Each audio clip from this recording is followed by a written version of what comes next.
Nous voici finalement à la fin de notre première saison qui compte 10 épisodes. Quoi de mieux qu'un dernier épisode en bonus pour conclure cette belle aventure? Cette saison, nous avons parlé des développements personnels sous plusieurs angles. Les peurs, les habitudes, les passés, les mindsets, la comparaison sociale, la santé mentale, l'inconfort et bien d'autres sujets.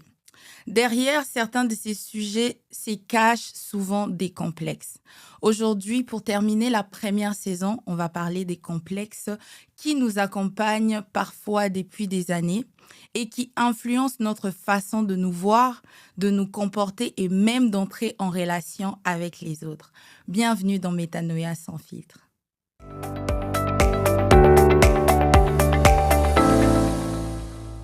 Bienvenue tout le monde. Aujourd'hui, je me retrouve seule pour conclure, comme je le disais dans l'intro, cette belle aventure de la première saison. On va passer à une autre saison et cette saison aura un autre grand thème aussi qu'on va développer avec plusieurs sujets. Je serai un peu plus sur mes notes pour m'aider à ne pas me perdre comme je suis toute seule. Donc voilà. Par rapport au complexe, comme je l'ai noté ici, ce n'est pas ce que les gens voient en nous, mais c'est ce que nous voyons en nous-mêmes. Comment je me vois autrement? En exemple, il y a les complexes physiques, les complexes identitaires qui sont liés à ta personnalité, des complexes qui sont liés au parcours de vie, à la réussite et aussi, voire même au statut social. Quand je parle de la réussite, on a peut-être fait des études avec des personnes qui se retrouvent mieux dans la vie et ça nous crée un petit complexe à se dire on a fait les mêmes études et je me sens un peu mal de n'est pas. C'est pas nécessairement de la jalousie, mais ça vient créer un petit complexe. On a eu le même parcours, mais de mon côté, ça se passe plutôt de cette façon-là.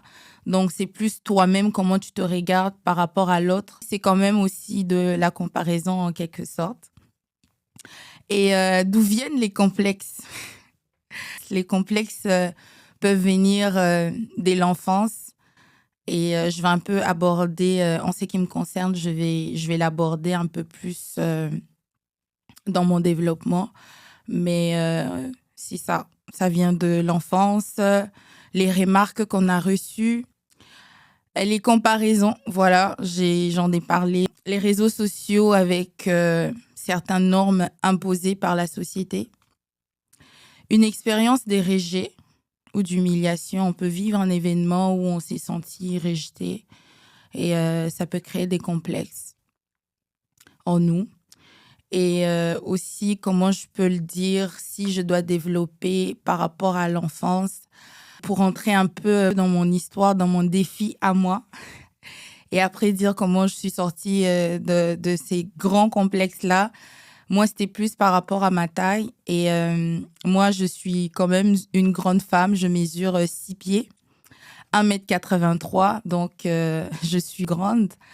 Et je dirais que à l'école primaire, j'étais toujours plus grande que mes collègues des classes. Et ça engendrait souvent des moqueries, en tout cas pas de mes amis à moi, ceux-là avec qui j'avais l'habitude de jouer, mais d'autres collègues des classes.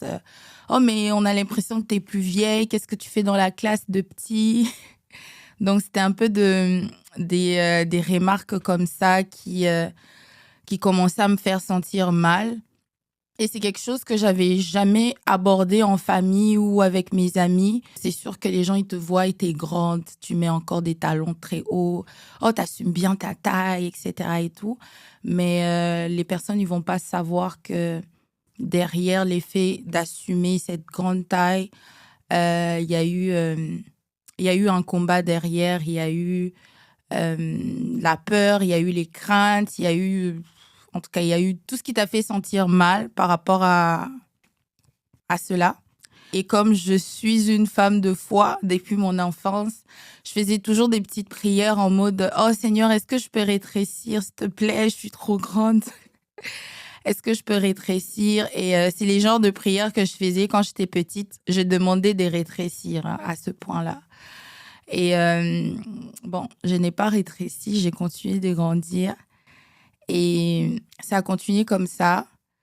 Au fur et à mesure que je grandissais, je rencontrais d'autres jeunes femmes qui étaient grandes aussi. Donc, je me sentais bien quand je croisais d'autres femmes qui étaient grandes et même d'autres collègues des classes encore qui étaient grands. Donc, je ressentais plus cette honte-là, ces poids-là. À un certain moment, je pense que j'avais peut-être, je sais pas, j'avais peut-être 9 ans, quelque chose comme ça. Puis, quand je marchais, je me penchais. Je me penchais parce que j'avais besoin de faire petite. J'avais besoin de... je ne voulais pas paraître grande. Et qu'est-ce que je faisais? Je me penchais. Et je me rappelle une fois, mon père m'a demandé, je comprends pas pourquoi quand tu marches, tu te penches. Puis moi, je disais non, je ne me penche pas.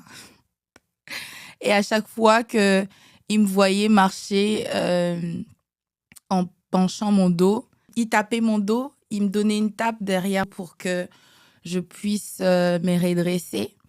Et quand il me donnait la tape directement, je me redressais. Et c'était drôle, mais ça m'a aussi aidé. À chaque fois, il me disait, t'as pas besoin de marcher comme ça, il faut que tu marches convenablement, arrête de te pencher. Et est-ce que ça m'a sorti de ces complexes-là? Pas du tout. Et comme je disais, en grandissant un peu en secondaire, quand tu croises quand même des jeunes qui sont grands aussi, ça vient quand même diminuer un petit peu ces complexes-là. Donc, ça m'a aidé. Et après avoir vécu cette situation, il y a toujours des petits commentaires, tu sais, des commentaires, je dirais, pas nécessairement des gens dans la rue, peut-être des gens qui ont l'habitude de te croiser dans un milieu. Ils vont te voir en talons. Oh, mais t'es grande, pourquoi tu portes encore des talons? Oh, mais ouf, ça te fait comment d'être grande? Tu sais, des fois, ça peut. Cela peut être une curiosité, mais ça peut être aussi malaisant. Surtout dire à une personne, t'es déjà grande, pourquoi tu portes des talons? Et ça, c'est quelque chose. Il n'y a pas très longtemps, je pense qu'il y a de cela un mois, j'ai suivi. C'est des jeunes femmes qui sont en France. Elles sont grandes, elles ont un podcast. Je ne me rappelle plus de comment ça s'appelle, mais elles parlaient un peu de tout ce qu'elles avaient vécu et tout ce qu'elles vivent en France par rapport à leur taille, les remarques et tout. C'est pas des remarques que des proches font nécessairement, c'est souvent des personnes qui sont pas proches de toi. Et c'est sûr qu'en ce moment, la société va mal, puis personne ne tient vraiment compte de comment une personne peut se sentir face à une remarque ou je sais pas moi quoi, mais tu sais, de aussi faire attention comment qu'on va commenter sur les physiques de la personne parce que on ne sait pas c'est quoi le travail que la personne est en train de faire derrière, c'est quoi les efforts que la personne est en train de fournir pour s'assumer. Moi, j'ai commencé à m'assumer en portant des talons. C'était pour moi une manière d'accepter que j'étais grande. Il fallait accepter cela parce que pendant longtemps, tu n'acceptes pas que tu es grande. Il faut que tu commences à l'assumer. Et moi, je me suis dit, je vais paraître encore plus grande. Et j'ai commencé à porter des talons tout le temps. Oh, t'es grande, t'as mis des talons encore. Waouh, t'es encore plus grande. Tu sais, des choses comme ça. C'est drôle. Là, j'en ris, mais à un moment, c'était pas du tout drôle. Et voilà, j'ai commencé à m'assumer en mettant des talons. Et aussi, j'ai voulu faire quelque chose qui va, comment je peux le dire? Pour moi, c'était une occasion d'encore plus assumer ma taille. J'ai participé pardon, à un concours, je ne sais pas si je dois l'appeler des beautés parce que j'ai pas envie d'entrer vraiment dans le détail de ces concours-là, mais c'est un concours de Miss. Il y a plein de grandes femmes et tout qui assument leur hauteur. Donc, moi aussi, je voulais assumer ma taille. Donc, j'ai joint cette équipe-là et c'était vraiment une expérience avec beaucoup de fun, beaucoup de belles rencontres aussi. Donc, c'était un peu ça pour ma part. Et comme j'ai dit, d'où vient le complexe, ça part toujours de quelque part. Et j'ai cité aussi les réseaux sociaux. Je sais qu'il y a des personnes qui ont développé des complexes par rapport à tout ce qu'ils voient sur les réseaux. Et Aussi, j'ai parlé du rejet. Tu sais, la personne peut se sentir rejetée. J'ai déjà parlé avec une jeune femme qui, je ne sais pas trop si elle était déjà en relation avec ces jeunes hommes-là. Je me rappelle pas très bien, mais elle m'avait cité des paroles que le gars lui avait dit et c'est des paroles qui ont créé des complexes en elle. Donc, c'est vraiment, il y a beaucoup de sources des complexes. Et autre chose aussi que je voulais aborder, c'était de comment arrêter de laisser nos complexes nous diriger. Donc, le premier point que j'avais marqué, c'était d'accepter ce qui nous rend différents. Pour ma part, par rapport à ma taille, je suis considérée comme grande. 1 m 6 pieds, 1 m 83, je suis grande. Donc, ça fait de moi une personne différente. Et commencer à accepter cela. J'ai commencé mon processus d'acceptation par l'effet de mettre des talons pour aller jusqu'au ciel, pour me sentir encore plus grande, pour pouvoir l'accepter, pour pouvoir l'assumer. Et c'est ça.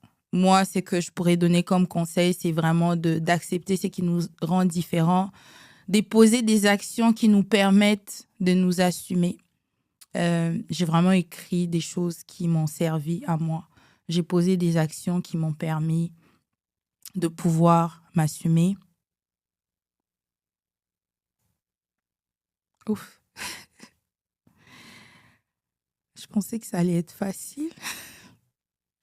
Ouf. Tu veux prendre une pause? Ouf. En tout cas, j'ai toujours voulu que ça soit quelque chose de vraiment sans filtre pour être le plus vrai possible. Donc, c'est pas grave, on va pas tout couper non plus. Ouais. Donc, je disais de poser des actes qui nous permettent de s'assumer. Je l'ai dit comme ça. Est-ce que c'est facile?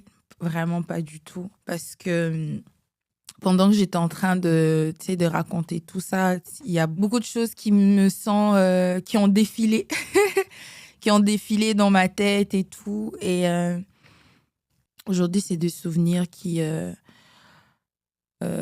sont, voilà, des souvenirs passés, mais juste en parlant de ça, j'étais comme, waouh, c'était vraiment ça. J'ai vécu ça comme ça et tout.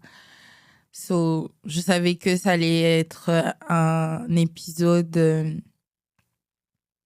complexe, comme les complexes, parce que, comme on a dit au début, c'est Métanoïa sans filtre.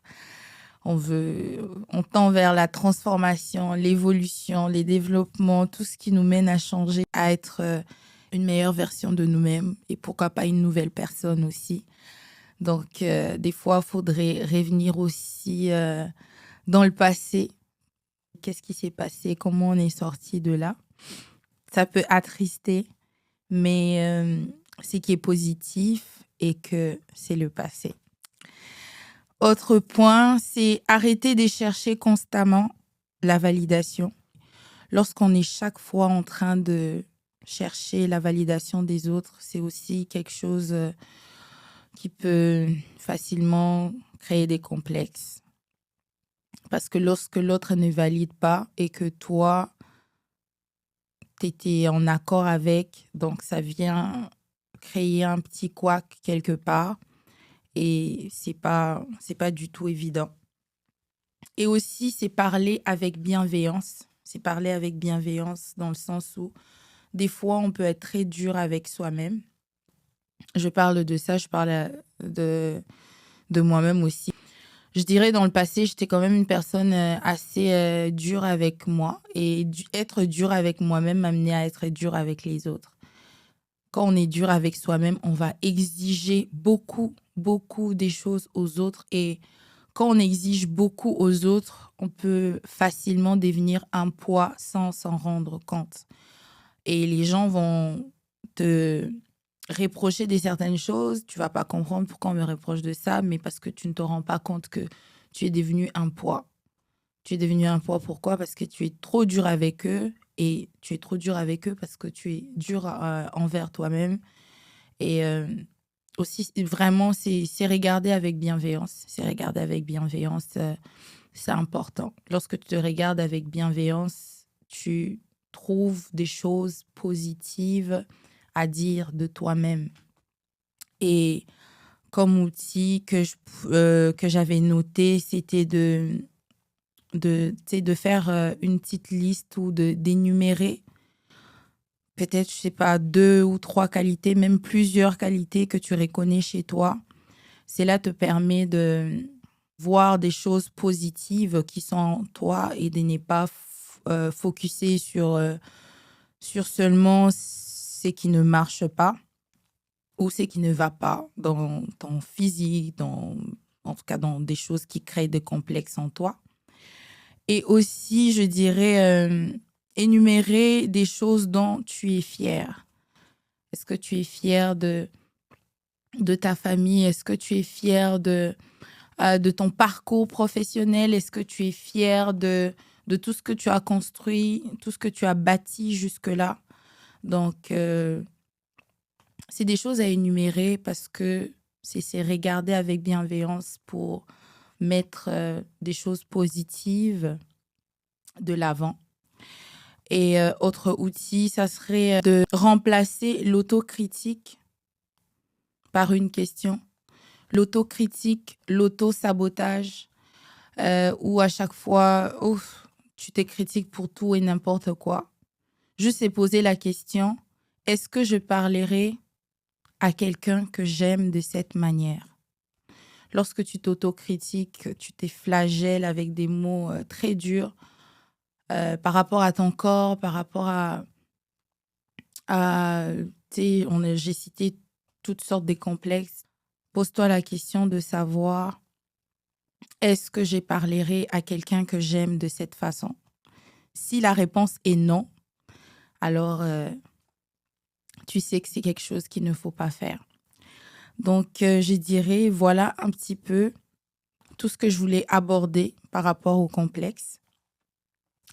Et pour finir, comme je disais, c'était notre dernier sujet de la saison 1 sur les développements personnels. Les buts étaient d'évoluer, de grandir, de croître. Et j'espère que ça a été une saison édifiante pour vous qui nous avez suivis. Et j'aimerais remercier mes amis, les intervenants qui m'ont accompagné durant cette première saison. Merci à Aïssona qui a sauté avec moi dans cette belle aventure. Et merci à Marie-Flore aussi. Marie-Flore, avant de participer à cette aventure, elle était celle qui m'accompagnait d'abord à chaque tournage. Elle était derrière les caméras, puis après, elle s'est retrouvée à table avec nous. Et merci à toi, Marie-Flore, et aussi merci à Enoch. Merci pour l'apport qui était vraiment précieux pour cette première saison. Merci aussi à ma famille, vraiment mes parents qui m'ont soutenue. Avant de commencer cette aventure, j'ai eu la conversation avec eux, puis ils étaient vraiment d'un grand soutien, donc je les remercie. Merci à toutes mes petites sœurs, merci à mes petits frères et ma famille qui partage chaque fois sur les réseaux les épisodes, etc. À mes amis aussi. Vraiment, surtout un grand merci aux guerrières. Vous avez été d'un grand soutien. Vous avez prié avec moi. Vous m'aviez soutenue. Vous avez prié pour moi pour que ça se passe bien, pour que j'ai aussi le courage de mettre ces projets en place. Donc, je vous remercie de tout cœur. Et autre chose aussi, merci à la production. Merci à Pauline, qui est toujours derrière la caméra pour que tout se passe bien. Et merci pour tout, pour les encouragements, pour votre studio aussi. Et pour la fin, Comme on dit, les meilleurs pour la fin. Je remercier le Seigneur qui m'a inspiré de ces beaux projets. Tout ce que je peux dire vraiment, c'est gloire à Dieu. Gloire à Dieu. Je suis fière de tout ce de comment que ça s'est passé. Tout s'est bien déroulé. Même les intervenantes ils ont mis tout leur cœur. En tout cas, chaque personne qui a participé à ces projets l'a fait vraiment avec tout son cœur. Et pour cela, je rends grâce au Seigneur. Je rends vraiment gloire à Dieu pour ça. Et je crois que pour la deuxième saison, je vais m'améliorer. Je donne toujours les meilleurs de moi comme d'habitude pour chaque chose. Et le but, c'est de toujours viser l'excellence et tout laisser entre les mains du Seigneur pour voir comment ça va se passer pour la suite. Comme on le dit dans Proverbe 19, 21, il y a dans le cœur de l'homme beaucoup de projets, mais c'est les desseins de l'Éternel qui s'accomplissent. Nous, on se retrouve pour la prochaine saison et on s'attend à ce que les choses se passent bien. Donc, voilà un petit peu. Au cours de cette première saison, nous avons exploré et mis de l'avant tout ce qui est lié au développement, croissance, guérison, confiance en soi, identité et évolution. Que pourrais-je dire de plus? Investis en toi positivement et de la meilleure façon possible. Merci d'avoir grandi avec nous tout au long de cette première saison de Métanoïa sans filtre. On se retrouve prochainement pour la saison 2. Portez-vous bien et surtout, restez vrai, restez sans filtre.